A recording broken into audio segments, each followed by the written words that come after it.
Well, what is happening, horror fans? Welcome back to the channel. I am Vince, and today we have another new segment for you guys. We are talking about Conjuring in review. So we're finally talking about horror on my channel. So we're going to be reviewing every movie in the Conjuring universe, including The Conjuring 3, The Devil Made Me Do It, which is scheduled to be released in June. And joining with me today, two people returning back to the channel after I don't know how long of a hiatus. Joining with me, I have Shannon Jeffrey. Hi. And we also have he used to be Outrageous Plays X, but now he's Suki if you follow his YouTube channel, but I'm just gonna call him Mike. Hello. Awesome. Glad to have you guys back. Now, before we begin, I gotta ask, should I even consider you a YouTuber, Shannon? You haven't uploaded anything in 15 years? Well, thanks. Yeah, I mean, now that I've graduated, I think that more content will potentially come out. Yeah, but I'm a filmmaker. Let's just call me that. Hey, me too. Now that I have a degree. Yes. Awesome. Yeah, film degrees. But awesome. Yeah. I hope you do upload more to your channel because I personally love your stuff and I know a lot of people like your stuff. You're really funny. So hopefully we can see more from your channel in the future. But hey, I will be there for your filmmaking journey as well, of course. But anyway. Well, thanks. No problem. But anyway, continuing on. Oh, and Mike has a gaming channel. As I said, his name is Suki. Suki? Yes, one of my favorite Avatar characters, bro. Okay. That's you know what? I'm not going to fight that because I like Suki as well. One of my favorite Avatar characters. So if you want to follow him on his gaming channel, go ahead and support him. I'll put a link in the description to both of their channels so you guys can check them out. But anyway, so today we're going to be starting with the first installment of the Conjuring universe, simply called The Conjuring. Released back in 2013, directed by James Wan. So, I'm big into horror. So, yeah, as I said, the first time we're talking about horror on my channel. But I'm a big horror person, and these two are big horror people as well. Grew up watching most of the horror classics, younger than I probably should. I'll admit I started watching these when I was around 10 years old. So, but yeah, I grew up watching Friday the 13th, Nightmare on Elm Street, Saw, Chucky, Hellraiser, the list goes on and on. So yeah, horror's been a big part of my life. Though, when it comes to horror today, it's a bit hit or miss, I'll admit. They aren't as great as they were back in the 80s and 90s, in my opinion. There's a couple of hidden gems here and there, but it's like, I feel like when it comes to the horror genre, it's been struggling a bit. So when it comes to this Conjuring universe, that's one of those hit or miss things for me, as you will find out as we go along in this franchise. I'm not the biggest fan of this Conjuring universe, but there's a couple of really good installments in this universe that I really like. So I feel like there's a lot of potential with this universe, but I just feel like it could be better. It could be better. So with this first one, The Conjuring, it took me a while to watch this one. I didn't watch this till it was like, maybe it was like 2016, 2017. That was the first time I watched this movie. And this is the first Conjuring movie I ever saw.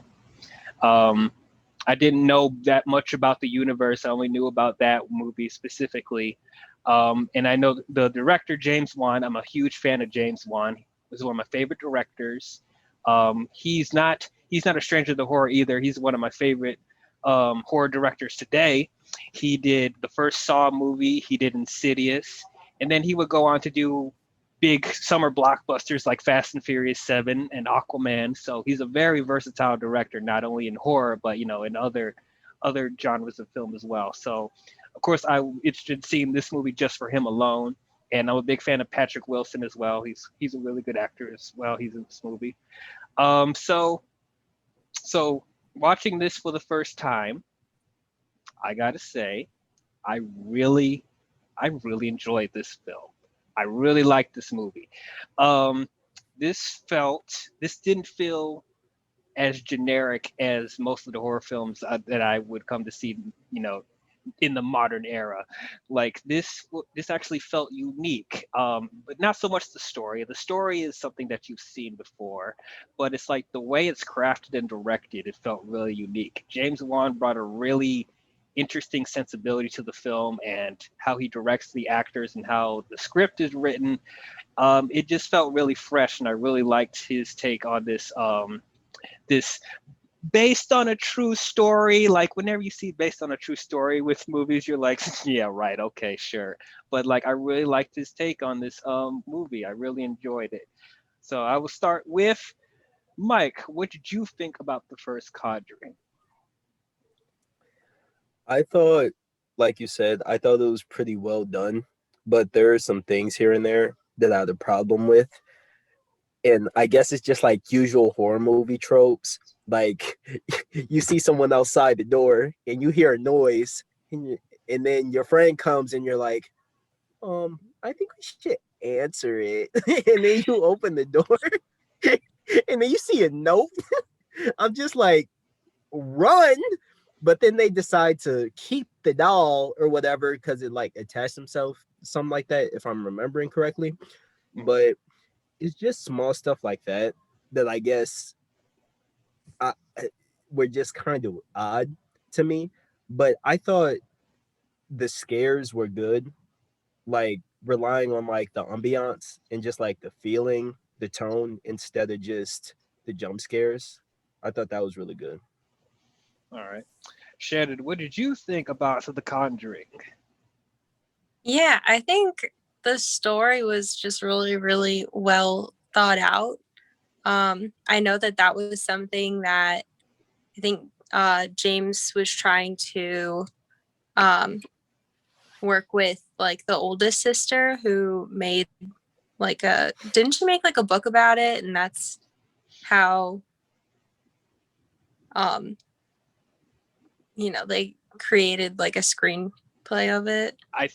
Actually, yes. I think there was So yeah, and I think that they spend a lot of time just trying to add in what they can in order to tell the true story, but also keep it like PG-13 in order for more people to be able to see it. So I think actually it's rated R. It's rated R. It is rated R? Yeah. Oh god, really? never mind. All the movies in the Conjuring universe is rated R. Oh, okay. I think they wanted to make it PG-13, and then they were really upset when it was an R rating, but they didn't want to take anything out. But yeah, I think I appreciate that a lot, because when you watch a horror film, sometimes it's easy to see that they didn't spend a lot of time writing, and they spent a lot of time okay, what rigs can we use in order to make this look scary, and what can we add in post to scare more people, and just a lot of cliche jump scares and stuff like that. And it felt a little bit different when I saw The Conjuring for the first time. And I just remember leaving the theater and wanting to learn more about the story and learn the actual events that took place in that house and stuff. It was just really fascinating to me. And I think it was just a really good start to the whole series, and a really strong start that ended up creating, The Conjuring 2, Annabelle, and then so on and so forth. I think they just had fans that were there who, just really, I don't know, we're just all in, if that makes sense. And I was one of them. So, yeah. Yeah. I definitely could see that. Um, yeah, because it's weird because yeah, I think this is a really good start to starting a universe, even though I end up not liking a good amount of what happens after this point. But it's like the way they establish this universe. I'm thinking, okay, this is actually pretty thought out, you know. Um, but I want to start with the main two paranormal investigators of the movie, Ed and Lorraine Warren, played by Patrick Wilson and Vera Farmiga. I thought they were really good.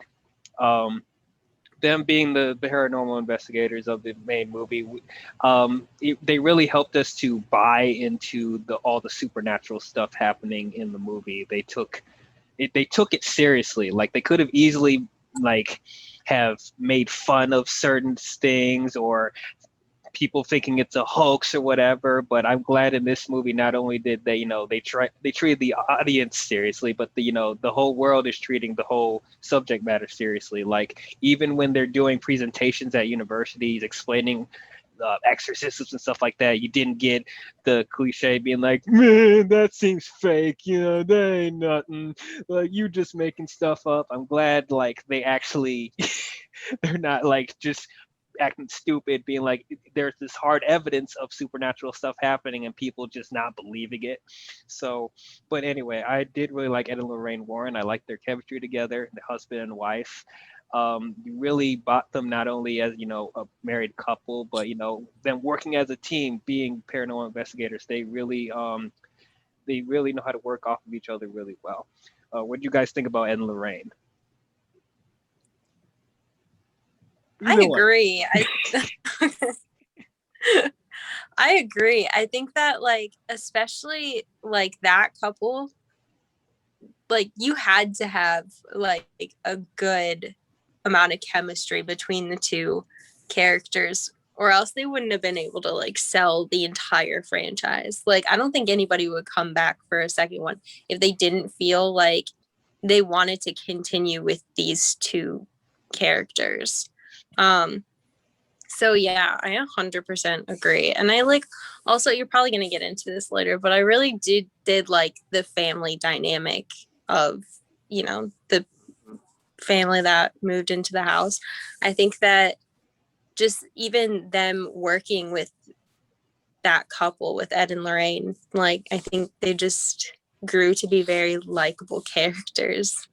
Mhm. So What I also liked, we'll get your thoughts in a minute, Mike. But what I also liked was that they actually, yeah, as you said, they act like regular people. They didn't act larger than life. They didn't act weird or whatever when they're talking about the supernatural stuff because they know they'd actually just treat them like regular people. They just so happen to know about these supernatural occurrences. So that's what I really liked about them. It helped really ground them and relate to them as characters. But yeah, what do mhm. you think about Ed and Lorraine, Mike?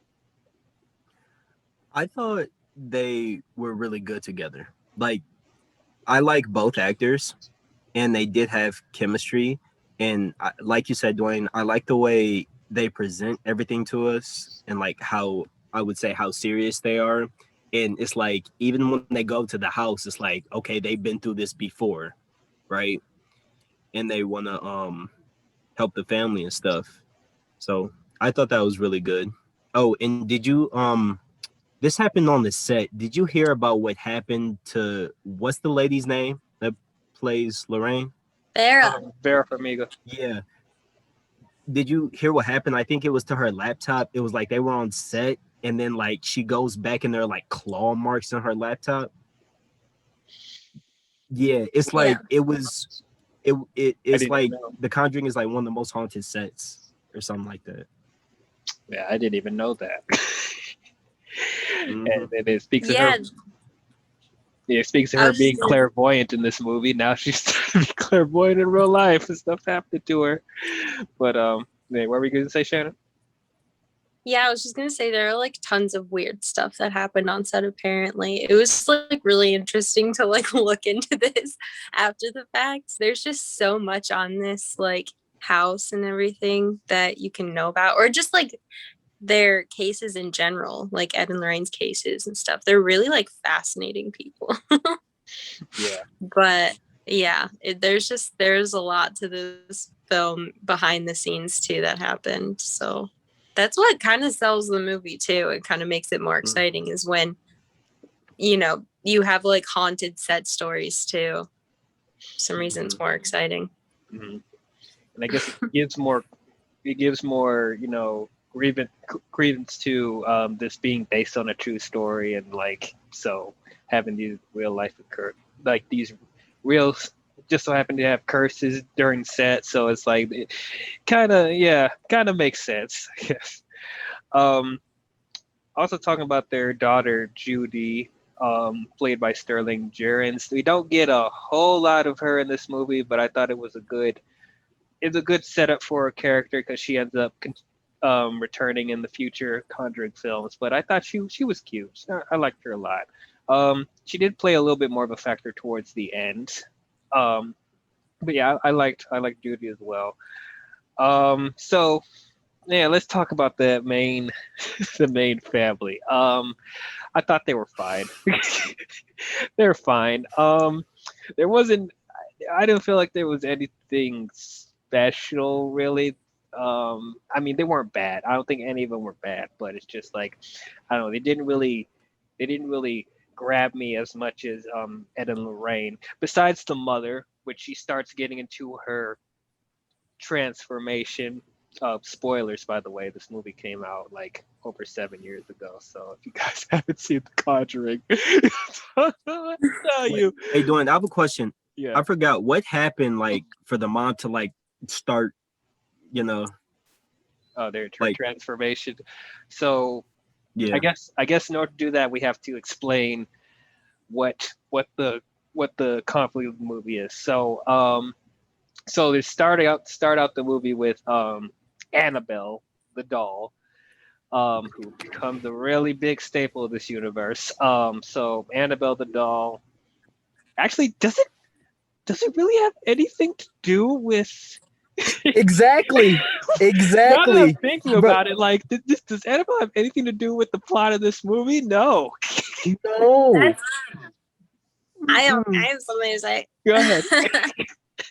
I think, like, I mean, well, she comes back to torture Ed and Lorraine's daughter. Yeah, Judy. Just a little bit. Yeah, like towards the end. But I mean, yeah, I think it was just another way of introducing another character that they were always planning on making a film for. Because they did that with the Nun too, which we'll probably talk about. But you know, Conjuring then, yeah.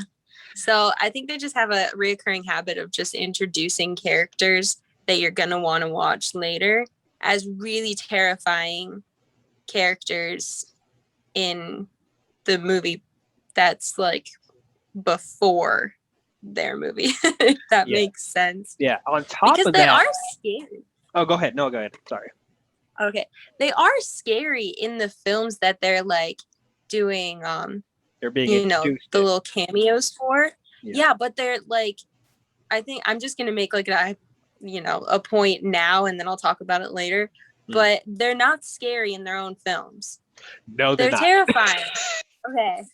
They're terrifying as like cameo characters and like, you know, just little like moments in different film in their like other film. But they're not scary in their own franchise. It's so weird. Yeah, in their own film. That's what I don't understand. Go ahead, Mike. Go ahead.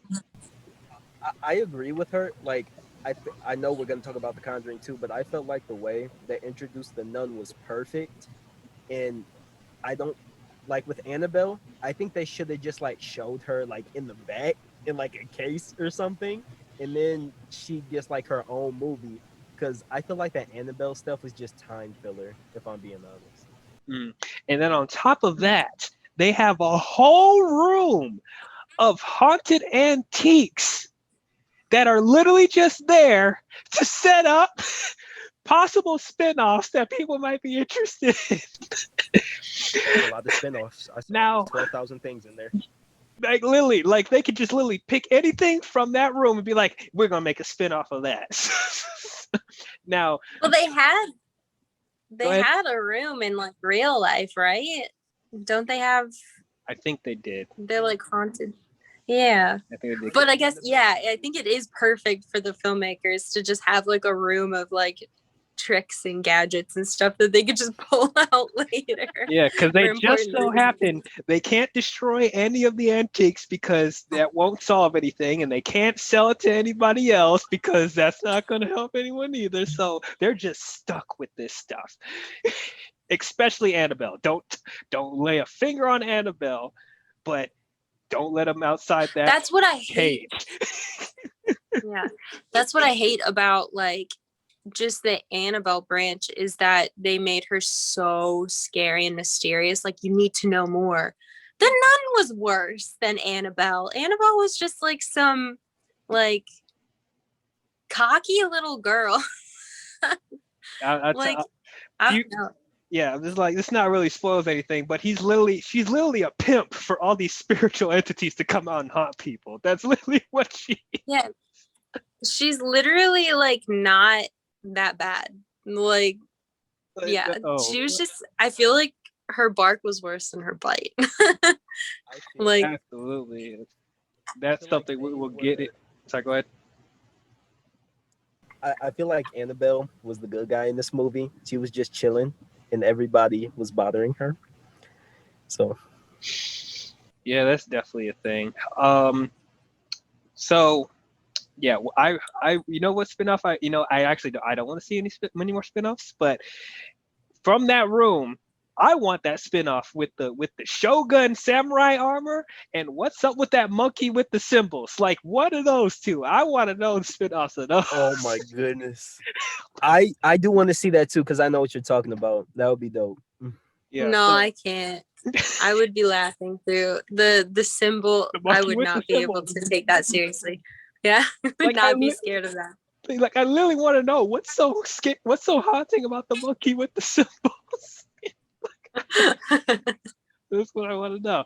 But anyway, so as we said about Annabelle being set up in the beginning of the movie, I guess because like these nurses just so happen to come across this doll, and it keeps moving to different parts of the house, or it keeps leaving this note that says "miss me" or whatever, and so that does become a factor towards the end of the movie with Ed and Lorraine's daughter.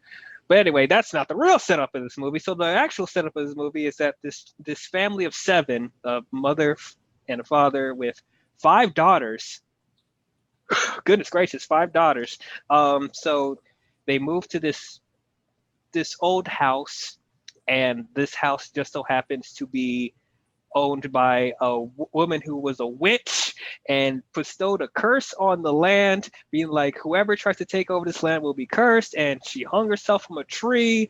And so all these scary occurrences happen at the house, and the entity of the witch is trying to take over their bodies. So that's pretty much that's how this whole thing is started, I guess. It shouldn't have moved into the house. So I'll say the premise is fine. There's a lot of things I'll say. It's fine. It's I would say the spiritual entity is not that interesting. Like, there's not that much to it. Like, yeah, she's a witch, and she went through some domestic abuse, and that's about it. Don't get to know too much about what kind of witchcraft does she do, like what did she do back in the 1800s. Like, I wish there was a little bit more detail with that. As far as the family, they're fine.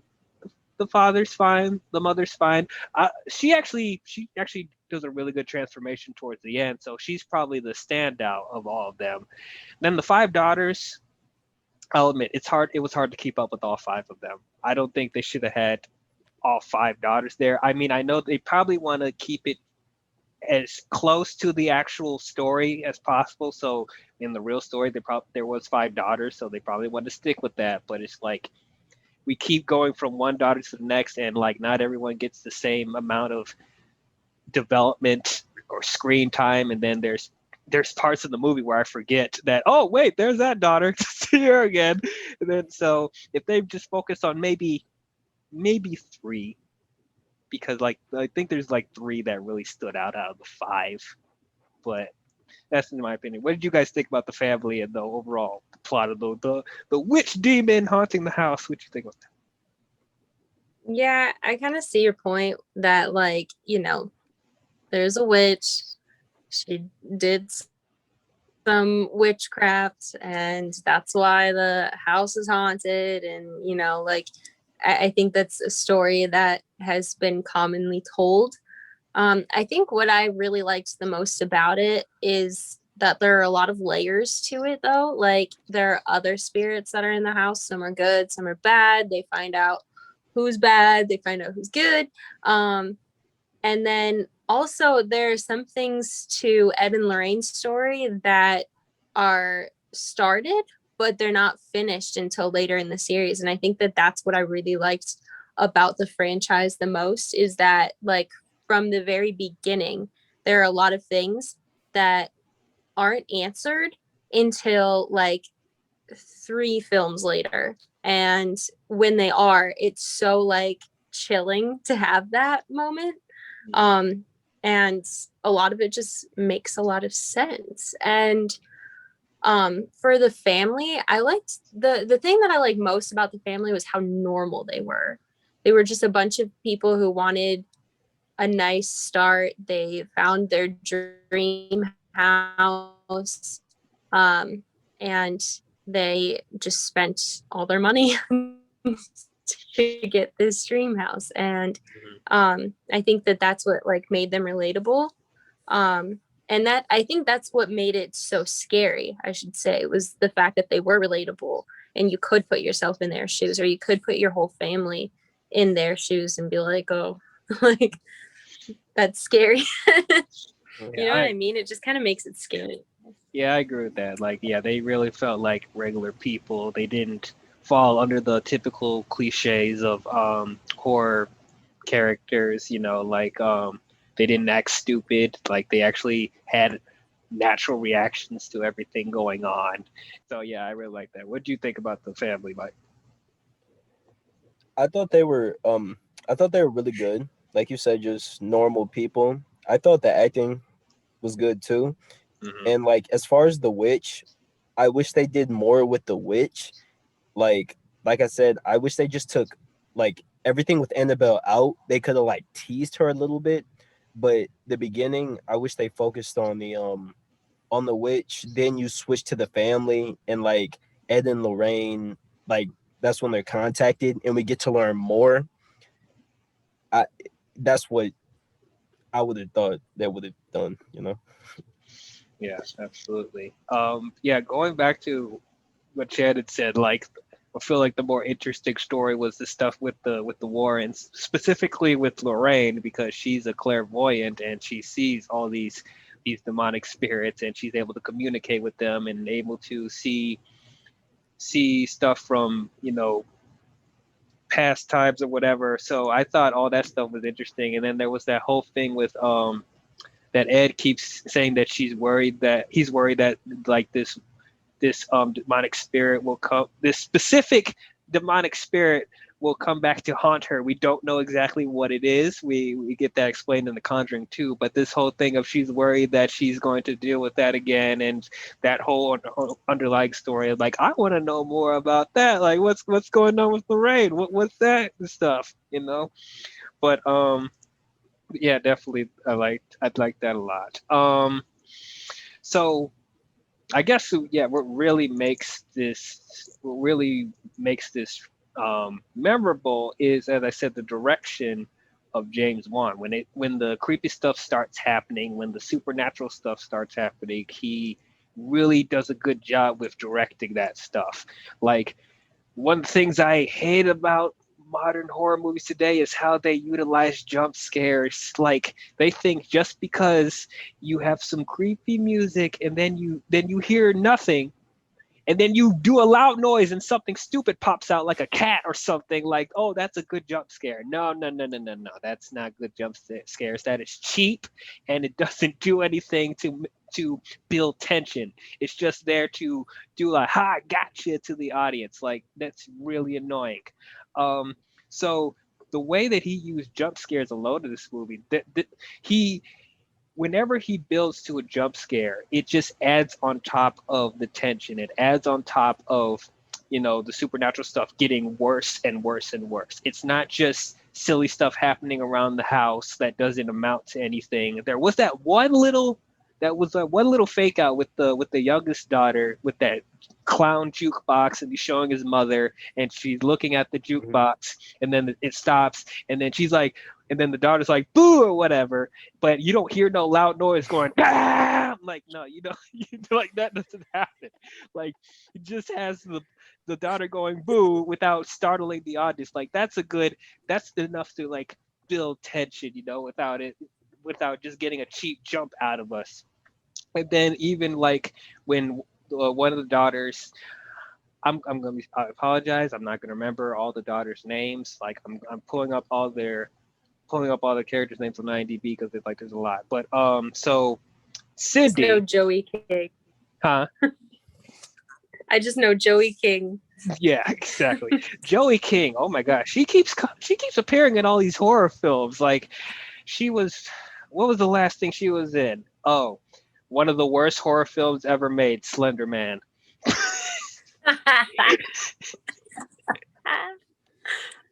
True. Oh gosh. But yeah, she's a horror staple. I keep seeing her in all these horror movies. So I forget she was in this one, but she was good.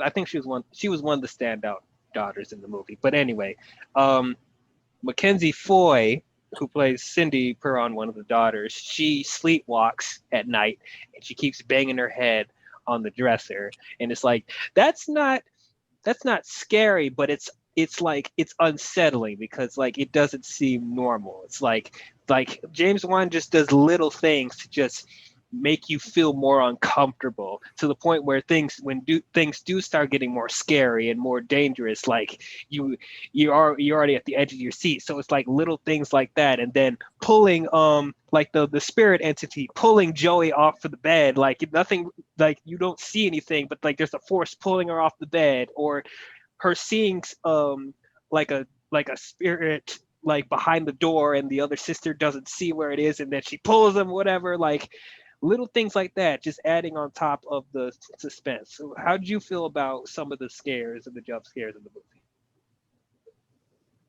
I think the clapping, like the clapping, that was like yep.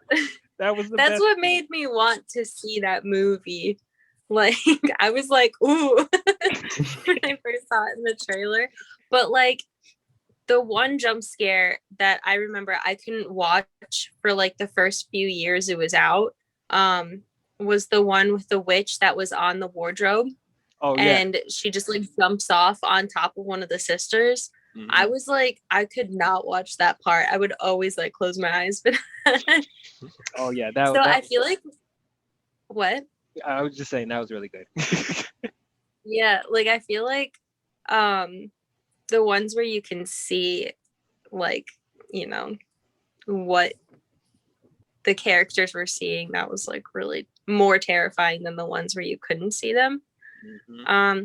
But yeah, I don't think it was that like, I don't know. I don't think it was that common, like some of the jump scares, but yeah, I can definitely see like how a few of them are like, okay, well, I have seen this before. And I think that that's just what's going to happen with horror for a while, until like someone comes around and just thinks of completely like out of the box things. I feel like, horror has a tendency to just like go with the classic jump scare situation. But as long as you have a story that doesn't rely on those so much in order to be good, then I think you have a good horror on your hands. Does that make sense? Yeah. So one of my favorite scares is like, when they're at the pond and like Lorraine just like slowly turns around and looks up. She's like, yeah. Like I like that because it builds tension. And then we see like the feet. I thought that was the best part of the movie, if I'm being honest. Like that was my favorite part. Oh, okay. Yeah, and just seeing the the look of concern and like she just saw someone got murdered when she just turned around. She was like, "Oh God!" It's just like just how they're selling all this stuff happening. It just pulls us in more. Just like Ed and Lorraine, just like I'm just gonna keep saying they really make this movie. But yeah, so going back to like the jump scares not being, it's not the most original thing. Like, to be honest, I don't know if we'll ever get horror films as crazy or as original as something like, you know, Evil Dead or something like that, because I think that was the last one where it was really trying to change the the landscape of horror, just being all zany and insane or whatever. Like, that's probably the last thing I would say that's like crazy about it. But like, just like I said, just how the James Wan's reminding us how proper scares should be. Like, this is even a thing that I criticize with the future Conjuring movies, like how they utilize jump scares. Like, it's just a typical loud noise, nothing really scary pops out, or you can tell within 10 seconds when the jump scare is about to happen. So it's just like, I like that James Wan is not all about the cheap parlor tricks and is actually trying to make you feel some sort of, you know, some sort of like uneasiness and uncomfortableness and like psychological stuff. I feel the best type of horror is psychological. You know, you could have all the gore and, you know, all the dismembering or the scary creatures, but like what really gets you with horror is psychological, what really gets in your mind type thing. And that's what I really liked about Wan's direction. And then not even just with the jump scares, just like how he utilizes the camera in this movie. There's never a dull shot in this movie. Like when he's doing long takes of the house or following the different family members around the house or whatever, or whenever they do get into like physical danger, how he's moving with the character, I'd say. Like when the mother gets trapped in the basement and she falls down the stairs or whatever, just how the camera is following her, whatever, it just gives a sense of intensity and an adrenaline right before, you know, she lights the match and the happens. So it's like his direction I just really like, you know. He brings a sense of excitement to this film. Going back to that weird, the witch creature that jumped off of the dresser. You remember that other scene where the mother's trying to take a nap and then the scars come up on her arm and then wakes up straddled and then she barfs into her mouth. Oh yeah. I don't remember that. Oh really? Yeah, that's like one of the things people really talk about is the barfing in the mouth, and that keeps happening in the Conjuring universe. They keep doing that gag. Who has this fetish? Why? I don't know. This keeps happening. Like they like the demons barfing in people's mouths. Like, I don't know. That's a thing, I guess. But my goodness. But anyway, it got me the first time I watched it, but the more they keep doing it, I'm just like, okay, all right, all right, guys. Can you just like picture just demons having like a meeting or something? They're like, all right, how to possess a human? And it's just like step one, barf in mouth. Like it's the only way to do it. We gotta have the barf in the mouth. We gotta do it one time. That's gonna be our Conjuring staple. When people know about Conjuring, it's the doll and barfing in the mouth. But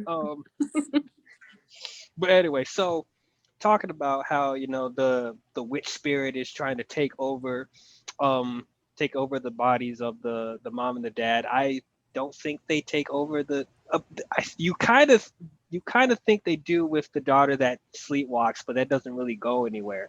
But like they mainly try to take over the mother and the father, specifically the mother. She's the one that turns into the witch creature towards the end, and I think that was one of the highlights of the movie. Like that's what they were building up to, I guess. And I'm gonna look up the actress's name because I forgot her name.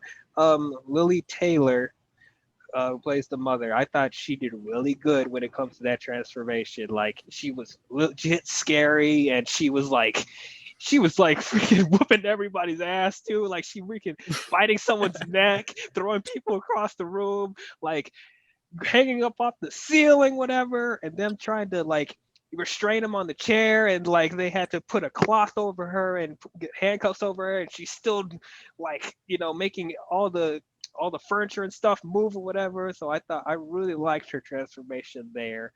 You know, how'd you feel about the transformation of the mother?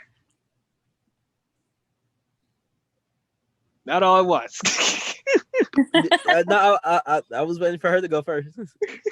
Oh, I was just gonna say, yeah, I totally agree with you. I think that like it was really good that she just sold both versions of her. The completely normal, she was witty, at times type of mom. She was very loving, caring, and she was also like sticking up for the house, you know, when the daughters seemed to have like not liked it from day one. She was always like, oh well, you know, is the smell still there, problem solved, you know. Like, you know, she was very kind of sassy and witty in that sense, and you can see her progressively getting from like her happy motherly self to more like very frightened, worried, stressed, to slightly more relieved, to just straight up possessed. And I think that like her acting is what really sold that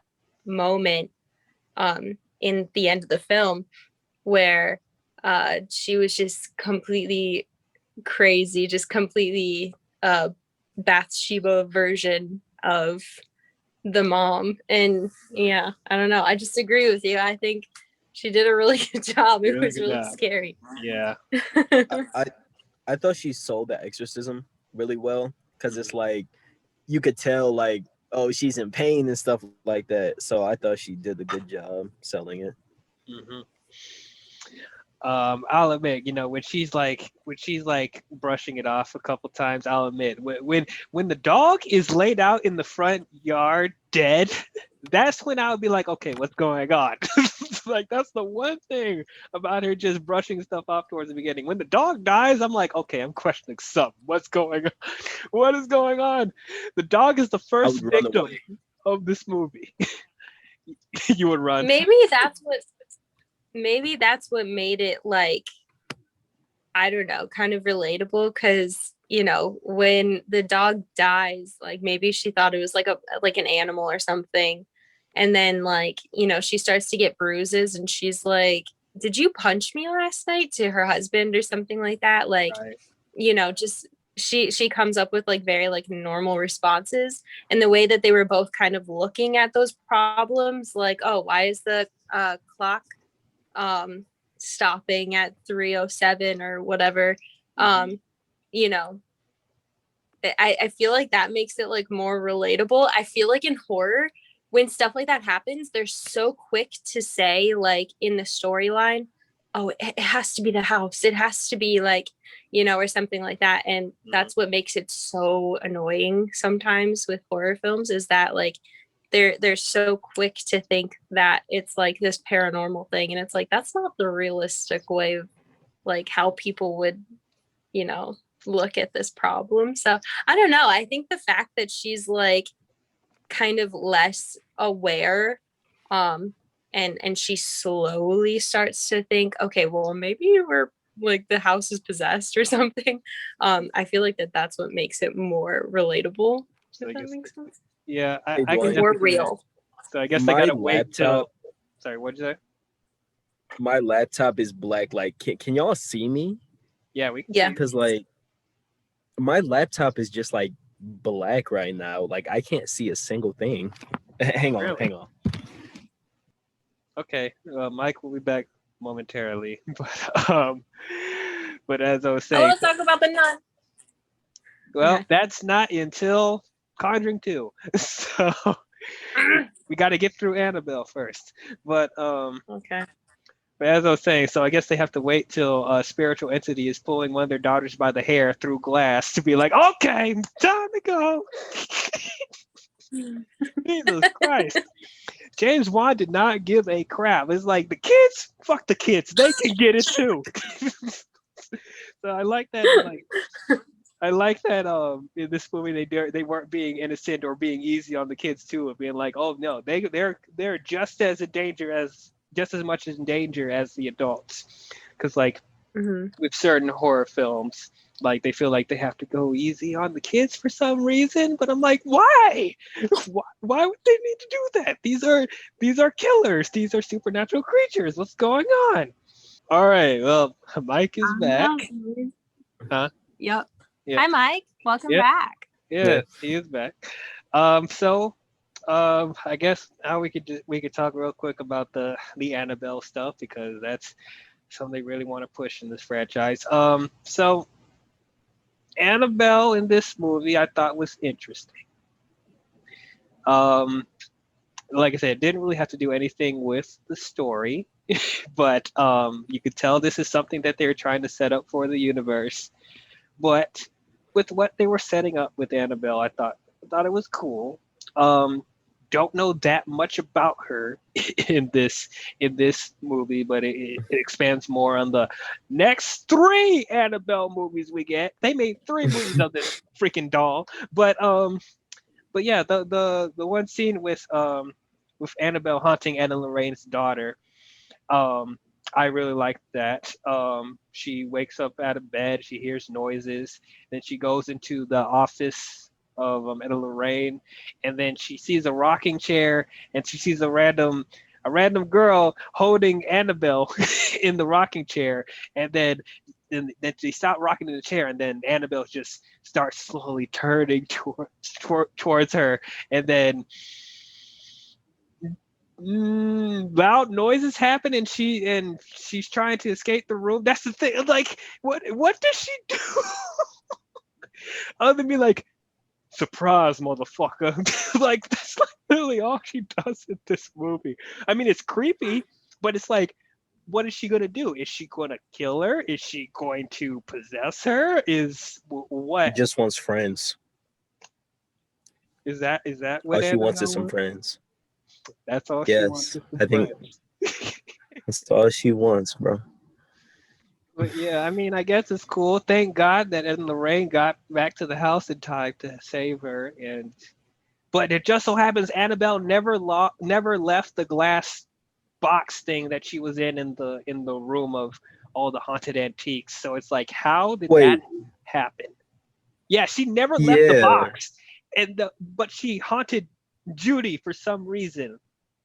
She pulled a Toy Story. her power level must be She was like, Andy's coming. small. Bro, stop. Look. I would actually pay to see Annabelle just like jump out and start walking around the Bruh, apartment. that would be And when they get back, they're She like, goes to the fridge. like, oh, I'm gonna run up their light bill so much. okay. I don't want this to turn the child's play, but like, but yeah, like you got to, like, they're not even sticking to the rules that they established. Like, if you open the block's door, that's when she's able to haunt people. But as long as you keep it closed, she won't do anything. But for some reason, she got out and haunted Judy for a second, and then didn't do anything. And I was like, what? Like, what's going on? You gotta give me something. Like, I mean, yeah, the head turn, that was creepy, but it's like, you gotta give me something more than that. Like, I don't know. I feel like she was gonna actually kill Judy, but like, I don't know. I mean, I kind of get what you're saying. I think my like least favorite part about that moment was just the CGI chair just being thrown at her. Like, it was so obvious when they opened the door and the chair just came flying. Like, Now, that's the thing. I kind of guess like, I didn't actually see that coming the first time I watched it. I didn't think they were going to make the chair chuck across the room. I did see that coming personally. There was a Really? CGI chair. kind of saw it. Yeah, like they CGI'd the chair to like go flying at the door, and it just looks kind of like not matching. I don't know. I guess it was the best that they could do, but I just would have thrown the chair. You know? I mean, it's a supernatural entity. They got to do something cool. Yeah, but I just Practical. would have flipped the chair. You know what I mean? But no, it gotta be just- more I've just been like- intense. We gotta chuck it at someone's head. Like, hey Jim, come throw this chair for me, bro. Like, Yeah, like I what know. is- It just yeah, if you blocked the actors away from the door and you just had the chair like thrown out the door, it might not have looked. Yeah, and then they do a it similar. might have. Huh? Go ahead. What you say? I was gonna say it might have looked like that part in the Lego movie when the chair got like thrown out of the spaceship or whatever. But like it might have looked like that. But I don't know. I just feel like the CGI chair, like it took me out just a little bit. Like I remember being in the theater and just being like, "Oh, okay, don't worry, it's not real." Like CGI. Yeah, stop motion. And they do a similar thing of chucking furniture at the wall in the second movie. We'll get to that when we get there. Whereas like that seems to be another one of those things, like we got to barf in people's mouths, we got to showcase the doll, and we got to chuck furniture across the room. But yeah, and what's the budget of this movie? At least $12. she said $12. Please. $20 million. $20 million. So I was right. Yeah. He I said at was least $12. 12 to 20 million. Yeah. In that ballpark. But Yeah. I mean, that's the one thing with these Conjuring movies. They make them for dirt cheap, and they're able to make their money back really easily. So, yeah, and the box office for this movie was $319.5 million. So that's a success. Oh, you're muted, Mike. Yeah. So if you're trying to talk, we can't hear you. Oh, okay. But yeah, so that's another one thing. The easily profitable horror universe. Make them for dirt cheap. But yeah, so I like how 20 million is dirt cheap. yeah, nowadays that was the budget for this movie, $20 million. and they couldn't make a practical effect to throw a chair. That's another thing. They like, did. I don't think it would have cost that much to have like some wire work and have it actually crash across the room. Like, did it need to be CGI? It's like, I don't know. I don't know. But yeah, I guess they I got to feel make like it. CGI is even more expensive Yeah, CGI more expensive, I guess. So yeah, than a wire rig. yeah, and then having to edit it to make it look like it's going as fast as it is, and the impact of the chair on the wall, like you gotta do all that stuff. But it's James Wan. He knows how to work with a budget. He's done it before. Yeah, I don't know. I mean, my budget's like $3,000 for every film I make. I want $3,000 for a film. Hey, Well, you just count in the camera and the equipment, and like that's usually how they estimate it. So you've definitely made like films that are worth thousands of dollars. sure. Go us! Yeah, Just kidding. we know how to manage our budgets, Hollywood. Yeah, I think that's pretty much all I gotta say about this first movie. Anything you guys want to mention before we close this out? No, let's talk about Annabelle.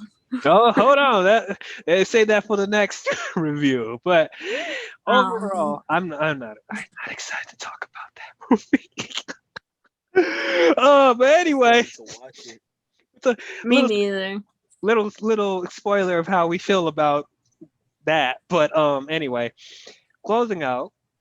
Overall, I thought this was a really good horror film, and I thought it was a pretty solid start to a horror universe. I really liked Ed and Lorraine. I thought they were really good main characters. I thought the family dynamic was pretty solid, and I liked James Wan's direction with all the jump scares and the editing and the camera shots, and how he's able to get good performances out of these actors. I really liked his direction overall, even though the story I wish had a little bit more meat on them. It felt very surface level when it comes to the antagonist and the whole witch demon stuff, and them just shoehorning in slightly other spiritual entities that they want to set up for other movies, but I had a fun time with it overall.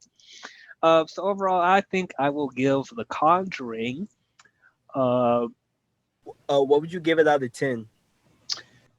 uh 8.8 out of 10. An 8? 8.8 out of 10, yeah. Okay.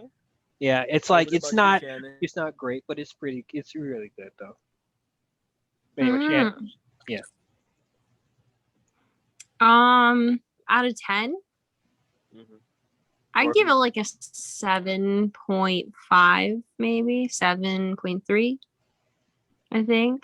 Yeah, I think it was just a really uh great start to a pretty scary franchise. Yeah, it was a relatively basic story, but I think that that's what drove more people into wanting to see even more, because they wanted, in the hopes that the franchise was going to get even crazier and crazier. But I'll reveal in other episodes whether or not I agree that it got crazier and crazier. But yeah, I think that it did its job as the foundation of the franchise, which was to just draw people in, because it really drew me in. So yeah, Yeah. 7.3. Yeah. Oh, I just give it a 7 at most. Like, it was really good, but I'm gonna have to say, I'm not being a hater, but I've seen better. But it was a breath of fresh air. I really liked the movie and like how James Wan did it. So 7. All What right. was your least favorite part about it, Mike? Well, sometimes, like you guys were talking about, the dog's dead and the mom was like, oh, like I would be out of there as soon as I saw the dog dead from my window. I'm like, okay, I'm getting an Uber and I'm going somewhere. Like, I'm not staying there. So it's just like little things like that. And But they spent tons of money on the house. They couldn't like. but the dog is gone. The I would dog have is been gone dead. too. An invisible Weird entity keeps pulling noises. my daughter out of bed, and then one of them literally dragged them by the hair and crashed them through a window. And then there's this weird demonic spirits in the basement. It's like, I'm what else you And the need? birds hitting the The windows. birds. just We didn't even saying. talk about the birds. I'm just saying, if your daughter gets pulled out of bed by an unseen force, and you're just like, oh, the window's open, like it was the wind. Like, I think there's a problem. I guess everything can be explained by wind. Up, you hearing noises. Oh, it's just the wind. Birds, it's the wind. The dog's dead. It was the wind. Like I don't know. I think someone literally said they saw. It was so weird. They saw when they were coming up out of the basement or whatever, the door slammed by itself. And literally what I think the sheriff said, it was a draft.